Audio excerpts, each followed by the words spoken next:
Unexpected and unanticipated news. Tamar Braxton has finally spoken.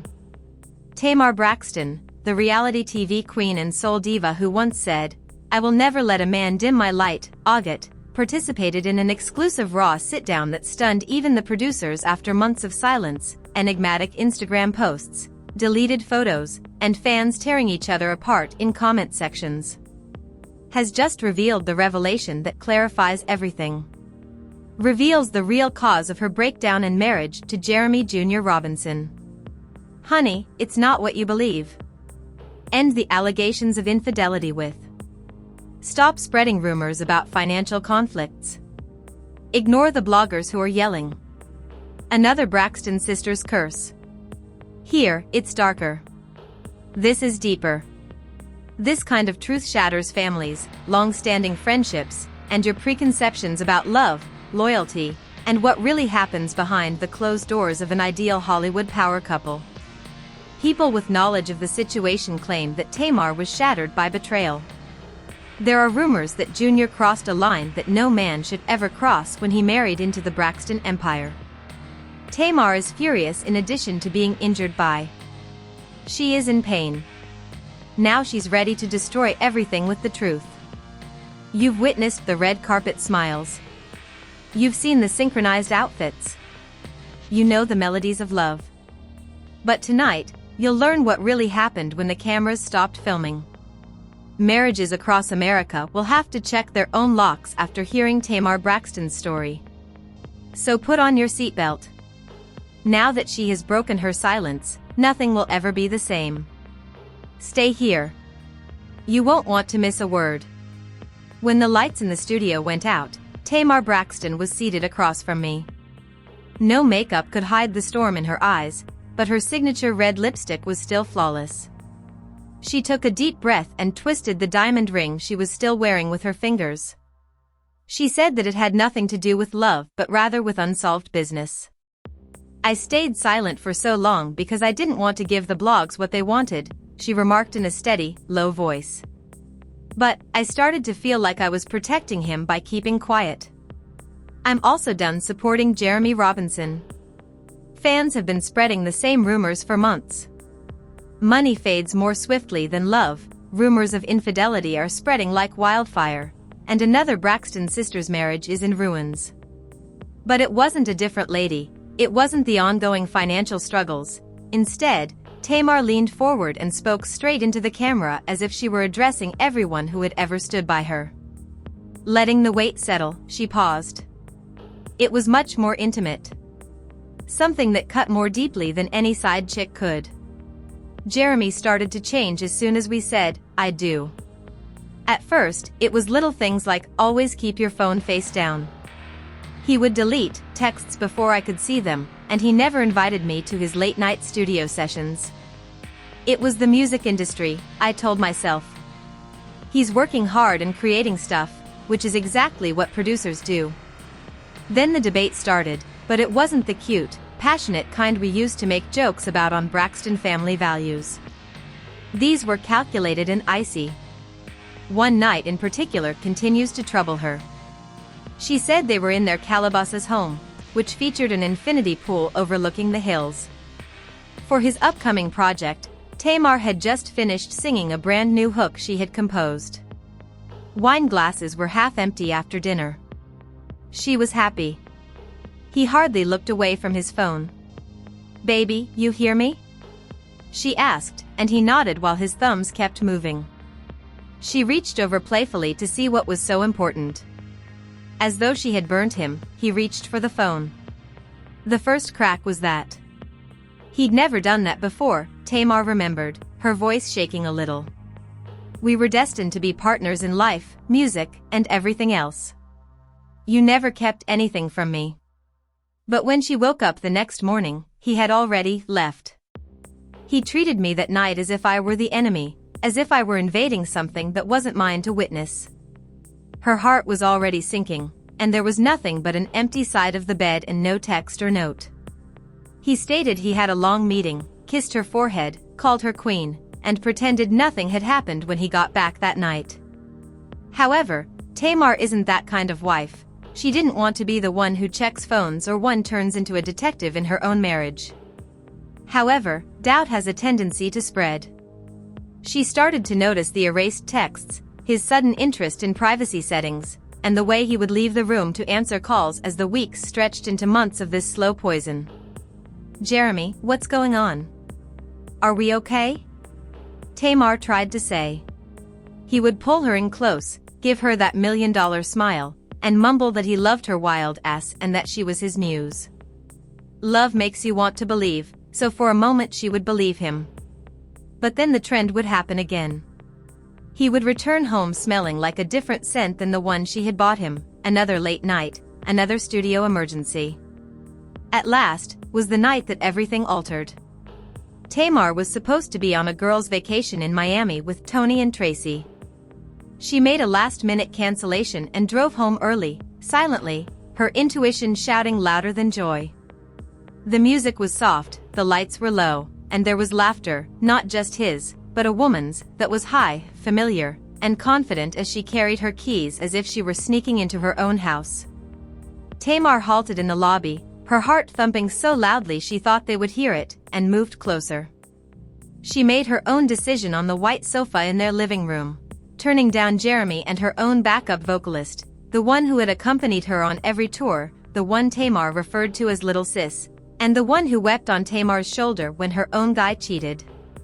The way he looked at her and placed his hand on her knee, as though it belonged there, tore something inside Tamar that hasn't healed since, even though they weren't kissing yet.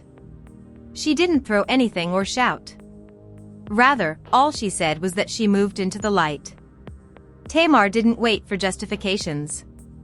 After turning around, she went upstairs, packed a small luggage, and departed. The girl, who we'll refer to as Kayla for the purposes of this story, froze, her eyes wide, and her face was filled with remorse. Jeremy jumped up as if he had been startled. The phone didn't start to blow up with Jeremy's apologies when Tamar arrived at Tony's house that evening, crying in her older sister's arms, but it was only the start of the real treachery.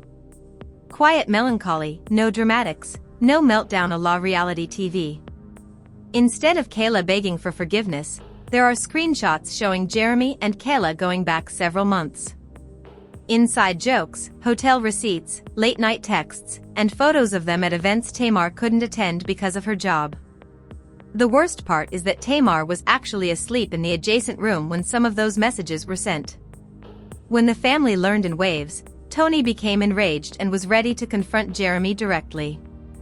He was gaslighting me, telling me I was paranoid, and making me feel insane for seeing what was in front of my face as he was playing me in my own house with someone I trusted and introduced into our circle. Tears are finally streaming now. Their mother, Evelyn, who had treated Jeremy like a son, prepared meals for him, prayed over him, and informed Tamar that he was unique among them, caused the greatest hurt. Evelyn didn't scream after hearing the entire tale. Trina wanted to pray it away, but Tracy just held Tamar and let her cry while she sat silently and muttered, "I failed you, baby. I told you he was safe." More than anything, it was that broke Tamar. Fans started to notice the cracks prior to the official announcement.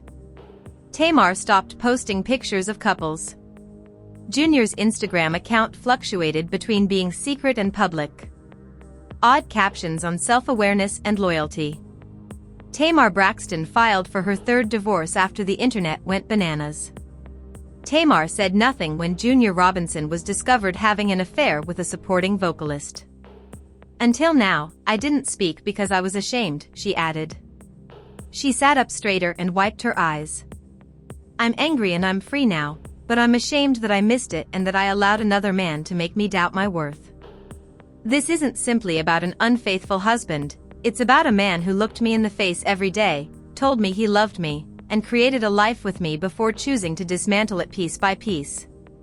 He didn't just turn on me. Above all, he betrayed himself." The room was so quiet that you could hear her heartbeat. He also betrayed the family who welcomed him and the supporters. She then grinned. It was a small, perilous smile. However, they are still unaware of this aspect.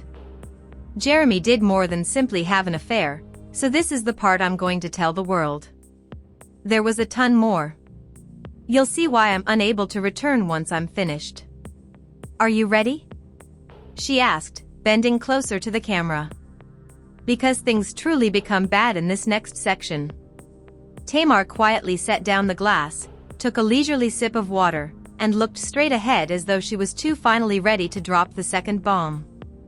The affair with Kayla wasn't even the worst part, it was the cover-up, the lies he told not just to me but to everyone in our local proximity, and the money, God, the money. This is what others don't know, and Jeremy still thinks he can hide it. At first, it wasn't major embezzlement-level larceny, but it was constant, covert payments, she explained, describing how Jeremy had been covertly sending money while the affair was happening behind her back. Thousands of dollars, cash apps, Zelle transfers at 2 o'clock in the morning, Tamar said, raising her voice for the first time. He was paying her, not just buying her gifts, she said after eventually gaining access to the statements after changing every password he had access to. As if she were his covert employee and on his payroll. Suddenly, there were mysterious withdrawals from their joint business account for the production company they founded together, True Rob Music. Even though they were supposed to be 50-50 partners in everything, the betrayal got worse when Tamar found out that Kayla had signed a management deal under Jeremy's solo production, something he had never told Tamar. Tamar had never seen contracts with Kayla's name on them. The songs that Tamar wrote were intended for Kayla's solo endeavor. Additionally, tunes that Tamar hummed while showering started to show up on demos. Kayla was shopping around town. He was building her career on the bones of mine. It's sabotage, not cheating, Tamar said, shaking her head. Tony Braxton became involved at this time. To use our marriage, our connections, and our money to launch the woman he was sleeping with. The big sister mode is activated. She called a family meeting. He still cared about the kids and the family name even though he and Tamar had been divorced for a long time. The sisters, Mama Evelyn and Vincent Herbert, were the only people in front of the cameras and microphones. Tony, music, put it simply, saying, Tamar is not the only one being harmed by this man. He's trying to destroy her legacy. We built this brand together, and we don't let outsiders come in and analyze it. For the whole of the meeting, Tracy wept.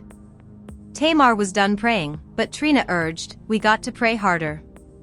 She wanted justice, proof, and receipts. As a result, she hired a private investigator. No leaks from tabloids. Silently, the pie came back with more than she had expected. Pictures of Jeremy and Kayla at a boutique hotel in Beverly Hills. That same weekend, Tamar was in Atlanta for a comedic cameo. In a video, BM puts his arm around her waist as they all leave a studio at 4 in the morning. In each of their identities, he had obtained a personal loan. The loan payments are sent straight from their shared royalty account, according to bank records. Without instructing her to invest in Kayla's debut EP, Tamar presented the evidence folder, and Jeremy did not dispute it. You're exaggerating the situation. Kayla is talented. I was helping her the way I help every artist, he sidestepped. Tamar chuckled sadly and brokenly as he went on. He got rowdy and accused her of being insecure, saying, you support artists by sleeping with them, by robbing your wife to finance their aspirations, claiming that because Kayla was younger, hungrier, and less jaded than you have become, she was jealous of her. It sounded like a slap when he spoke. Something inside Tamar eventually broke as she stood in their kitchen, the same kitchen where they used to dance to old Prince recordings. She filed for divorce the next week. He received paperwork at his new temporary residence in West Hollywood, which he had covertly leased 3 months earlier, but there was no joint statement or public announcement. Jeremy, dressed in a tank top and basketball shorts, answered the door as the process server knocked. He signed, didn't protest, didn't even ask to speak, just simply, tell Tamar I wish her the best, with Kayla in the background sporting one of Tamar's old tour sweatshirts. However, the family drama was far from ended, as Jeremy started speaking to the blogs rather than Tamar. Anonymous sources claim that Tamar controlled the money, mistreated him emotionally, made his life miserable, and drove him to escape. This material was consumed by the bloggers. Supporters were split. Some were ardent supporters of Tamar Braxton. Junior Robinson spoke up, and Tamar Braxton was the true issue, headlines exclaimed. We've seen her hard on TV for years, she's always the victim, he's lying, and others have turned violent. Maybe he got tired of the showmanship. Then the unexpected turn of events occurred. Hidden Feelings, a sensual track, was released by Kayla. Conflicts arose on Twitter. Even some of Tamar's own backing singers stayed mute because they were afraid of taking sides and losing their contracts, and Instagram comment sections became battlegrounds. Tamar's tears were coming down so fast that she was unable to see the road, so she had to stop. That was my melody, she muttered to herself. He used my pain as a reward for her. The family bonded even further when Tony went live on Instagram without a filter or script. If you're writing for Kayla right now, you're writing against the truth because a man she loved stole her trust, money, and music. My sister is in anguish. In her long open letter, Trina made it clear that forgiveness did not mean reconciliation. Tracy posted old photos of Tamar and Jeremy together with the comment, "Love shouldn't hurt like this." Baby, sometimes God removes people to make room for peace, Mama Evelyn said Tamar in private. However, she didn't say anything in public. Treatment trial therapy, not the soundbite kind for reality TV, was what Tamar received. She began wearing less makeup on TV, stopped forcing smiles, cut her hair shorter than it had been in years, a symbolic chop, and eventually resumed writing. Not for Kayla, not for Jeremy, but for herself. Songs about rising, about betrayal, about understanding that your value isn't dependent on a duet, a ring, or a man's praise. However, another layer peeled back just as it appeared that she might heal in silence. Tamar continued to ask questions, so the pie probed further. When Tamar called Tony at 3 a.m. and said, "It's not just Kayla," in a shaky voice, even Tony gasped at what he found out. She said, "There's someone else, someone closer, someone I never suspected in a million years," and paused to allow the silence to continue. "You'll need to be even quieter," as if the walls themselves were listening.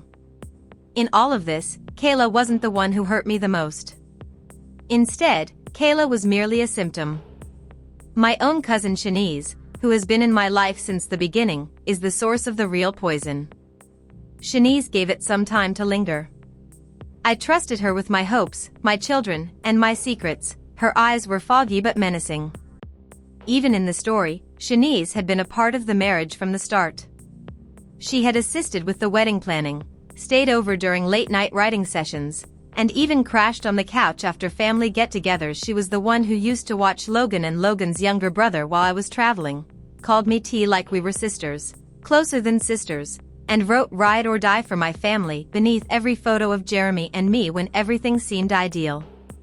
A closer look at the pie showed that Jeremy and Shanice had been exchanging texts for about 2 years prior to the wedding. At first, nothing overly romantic, but Jeremy is making me anxious once more. You are aware of Tamar's ability to just breathe in Shanice. She turned out to be the inside man or woman, despite Tamar's belief that she had family support. Then things went out of control, with Shanice giving him lines like "she doesn't appreciate you like I would," Jeremy whining about Tamar's mood swings, and counsel turning into flirtation. The stomach punch, Shanice, who thought Kayla was serving as a career matchmaker, was the one who first introduced her to Jeremy. While I was sleeping upstairs, flirtation evolved into late-night messaging. Shanice continued beyond introductions. She took their place. Kayla had star quality and needed a real producer, Tamar said sourly. The next thing I knew, my cousin was the bridge, and Kayla was in my house, in my studio, and in my husband's bed. "Girl, he's just stressed about the label deal," Jeremy lied to Tamar when she asked him why he was acting distant. "I got you, bro," she said, erasing the evidence at Jeremy's request. He even used funds from a family situation to transfer money to Kayla once when her rent was past due.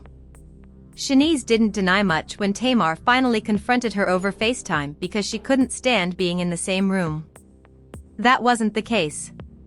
Shanice received a wire transfer from Venmo Tamar to assist with her own car loan. The betrayal caught up with itself. Family falsehoods, family trust, and family finances. As I attempted to help him, Tamar looked at the TV in shock. You were always so busy and focused on your return that he needed someone to listen to him. Shanice cried. Cousin, you are loved. I didn't intend for it to get this far. However, Tamar didn't find the performance convincing. He was married. You gave him permission to hurt us. You chose him over me, blood over everything, and every action you performed was deliberate. But not right now. The family disintegrated even more than before. Let's talk sincerely.